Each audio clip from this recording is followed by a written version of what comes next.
আমাদেরকে যেভাবে হেনস্থা করা হলো, শুধু আমি নয়, রজত শুভ্র ব্যানার্জির মতো একজন বিদেশের মাটিতে ভারতের প্রতিনিধি হয়ে, পশ্চিমবঙ্গের প্রতিনিধি হয়ে 25 বছর ধরে যিনি চিকিৎসা করেছেন, সেই ডাক্তারবাবুকে গলার ধরে তাকে মেরে তাকে পুলিশ ভ্যানে তুলেছে তাকে, একজন ফরেন সিটিজেনকে, উনি ইউকের পাসপোর্ট হোল্ডার, কিন্তু তারপরেও যেভাবে একজন ডাক্তারবাবুকে যেভাবে তোলা হলো, এটাকে মেনে নেওয়া যায় না। আজকে গণতন্ত্র আরো একবার ভুলুণ্ঠিত হলো রাস্তায় মমতা বন্দ্যোপাধ্যায়ের জন্য। এবং অভিষেক বন্দ্যোপাধ্যায় তার প্রতিবেশীকে অ্যারেস্ট করা। যে ব্যক্তি তার নিজের প্রতিবেশীর হতে পারে না, সে কি জনগণের হতে পারে? আমি এই পশ্চিমবঙ্গের মানুষের কাছে এই প্রশ্নটা করতে চাই। একজন সাংসদ যিনি তার প্রতিবেশীর খোঁজ রাখেন না, প্রতিবেশীকে অ্যারেস্ট করান, এবং কি অজুহাতে? পুলিশ এখনো পর্যন্ত জানাননি যে আমাকে কেন অ্যারেস্ট করা হয়েছে।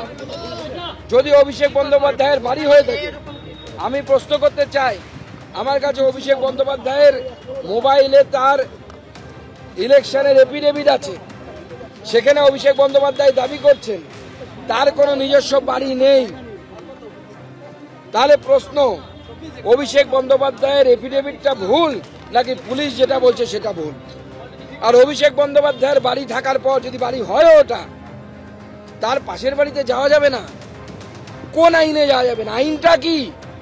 পশ্চিমবঙ্গ সরকারকে জানাতে হবে তো, তাহলে নোটিফিকেশন করুন পশ্চিমবঙ্গ সরকার, যেখানে সবসময় 163 ধারা অর্থাৎ 144 ধারা জারি আছে, ওখানে কারো যাওয়া যাবে না, জনসাধারণ যেতে পারবে না। তাহলে তো ওটা কি পৈতৃক সম্পত্তি নাকি? ওই রাস্তাতে কেউ যেতে পারবে না।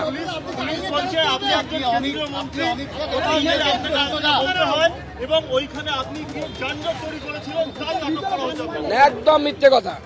যানজট পুলিশ তৈরি করেছে, যানজট তৈরি করেছে। পুলিশের যদি দম থাকে ভিডিও তো দেখাক যে আমাদের সামনে গাড়ি রেখেছিল পুলিশ, ড্রাইভারবিহীন গাড়ি, পুলিশের গাড়ি ছিল, আপনাদের ক্যামেরা ছিল, আপনারা দেখান কেন যানজট তৈরি হয়েছে।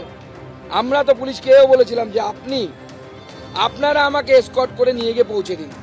যদি অভিষেক বাবু ভারতবর্ষের জন্য এতই গুরুত্বপূর্ণ ব্যক্তি হন, 4-5খানা নোবেল টোবেল এনে দিয়েছেন ভারতকে, অলিম্পিকে গোল্ড মেডেল এনে দিয়েছেন 2-4টে, কয়লা চুরিতে অনেক কিছু করেছেন নাকি শুনেছি, এরকম গুরুত্বপূর্ণ ব্যক্তি, তাহলে ওনার সেফটি যদি আমার দ্বারা বিঘ্নিত হয়, 4000 পুলিশ দিয়ে ঘিরে নিয়ে আমাকে যান। আমি তো পুলিশকে বলেছিলাম আপনারা পৌঁছে দিন। এটা বেআইনি কাজ হয়েছে। আমি আবার প্রিভিলেজ মোশন আনার জন্য স্পিকারকে লিখবো। শুধু তাই নয়, আদালতে যাব, অমিত শাহকেও চিঠি লিখছি, আমি মাননীয় গৃহমন্ত্রীকেও চিঠি লিখছি, আদালতে যাব, আদালতের পারমিশন নেব। কারণ আমাদের ডাক্তারবাবু রজতবাবু, তার 80 বছরের বেশি বয়স্ক মা, তার চোখের জল পড়েছে। আজকে তিনি অপেক্ষা করছিলেন যে সুকান্ত মজুমদারের সাথে দেখা হবে।